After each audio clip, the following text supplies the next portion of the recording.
할렐루야. 오늘도 하나님께 나온 여러분을 사랑하고 축복합니다.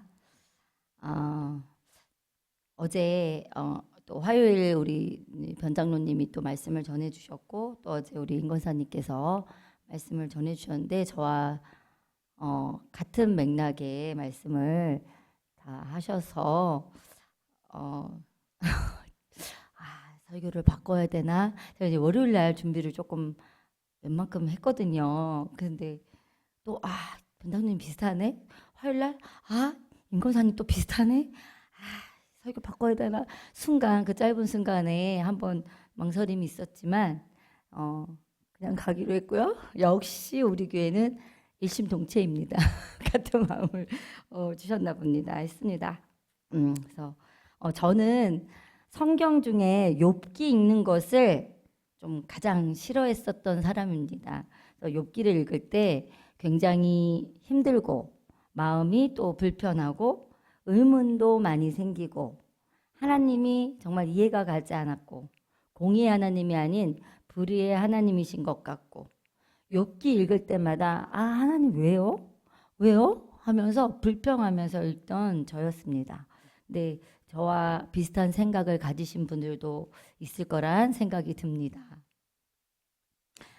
그래서 이제 제가 읽을 때마다 그 불편했던 욥기의 말씀이 재작년에 이제 이해가 되기 시작했고, 새벽 예배 때 이제 목사님 설교가 마음속에 이제 파고들기 시작했습니다. 읽을 때마다 왜요? 왜요? 하던 제가 그렇구나 하고 이제 이해가 되고 나의 존재를 다시 한번 생각해 보게 되는 시간이었습니다.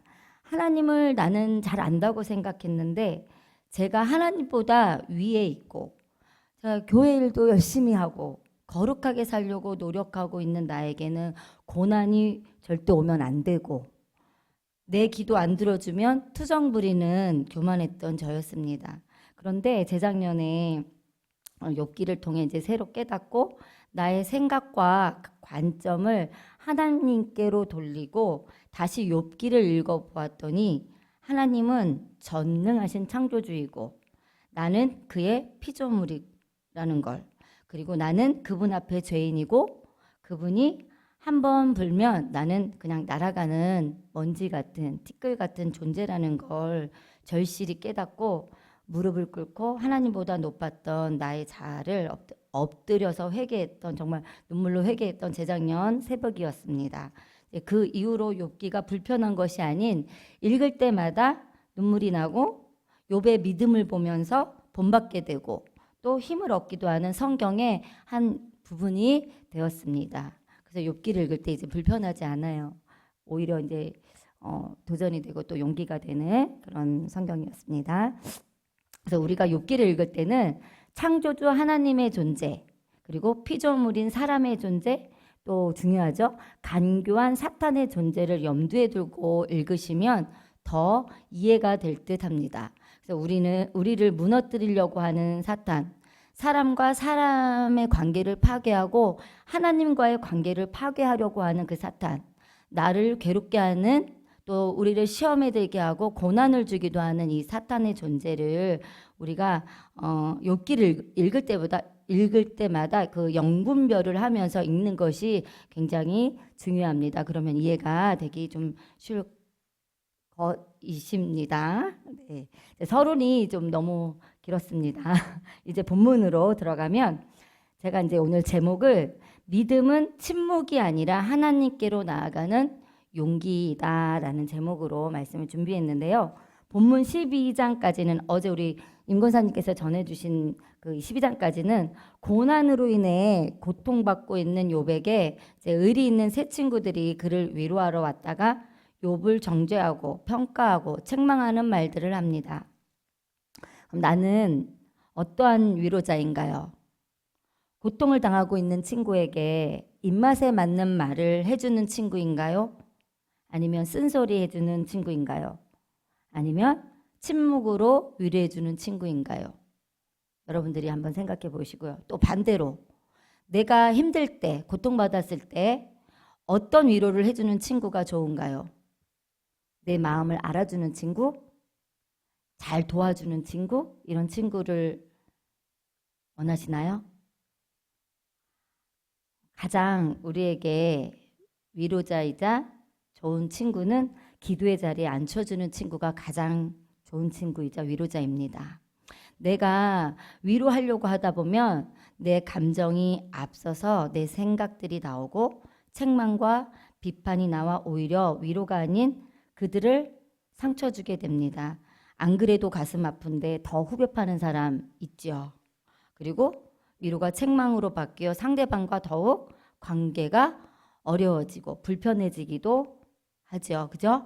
근데 반드시 위로나 권면을 하려고 할 때는 기도하고 하나님이 주신 마음이 있다면 전하고 그렇지 않다면 그를 기도의 자리로 권면하여서 하나님과의 그 관계를 열 수 있도록 이렇게 만들어 줘야 합니다.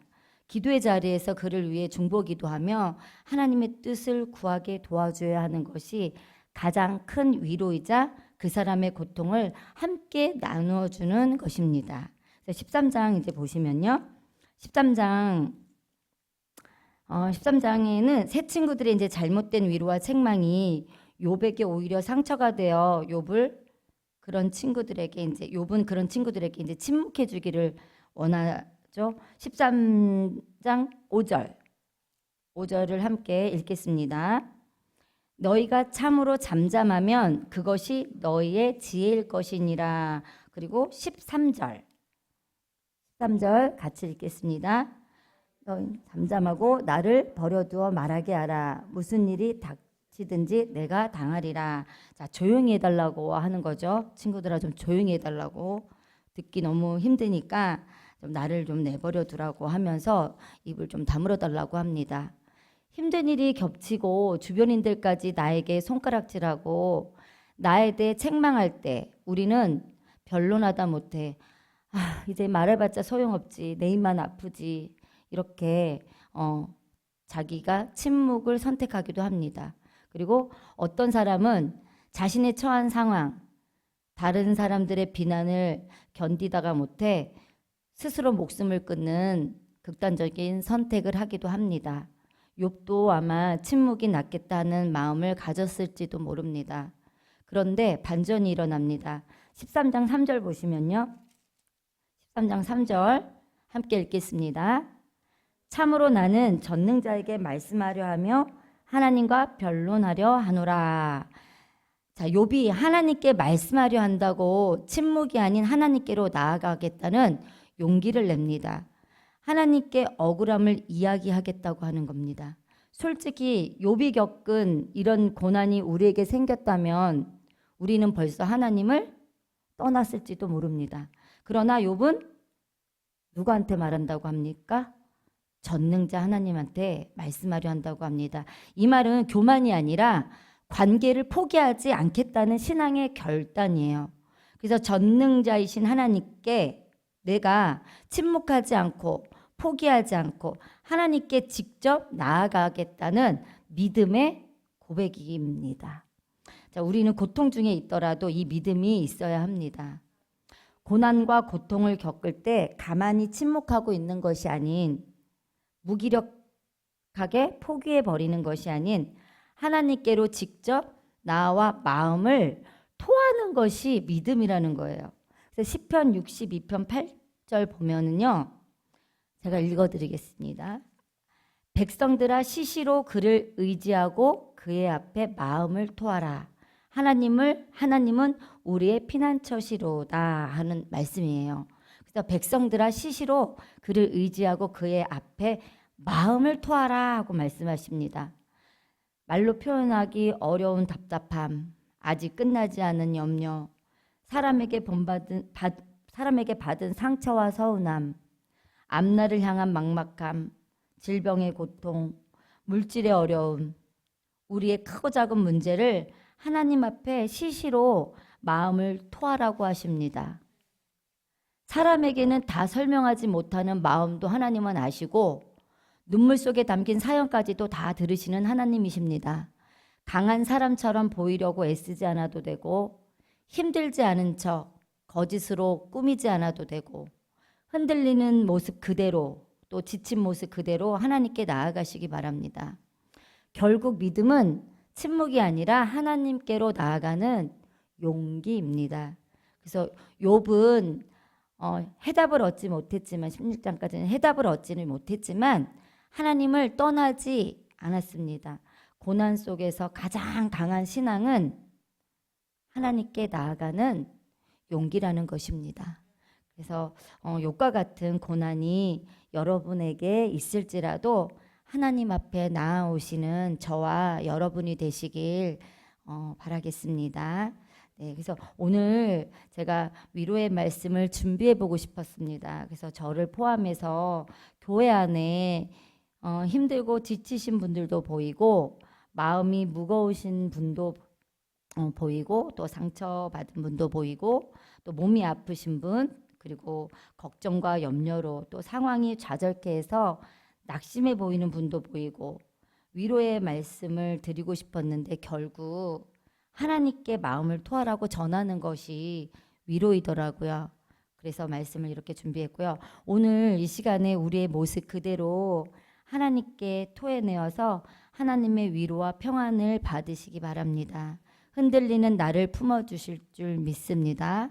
이런 주님을 신뢰하며 오늘 하루도 하나님의 은혜 안에 거하시는 하루의 삶이 되시길 축복합니다. 네, 기도하겠습니다.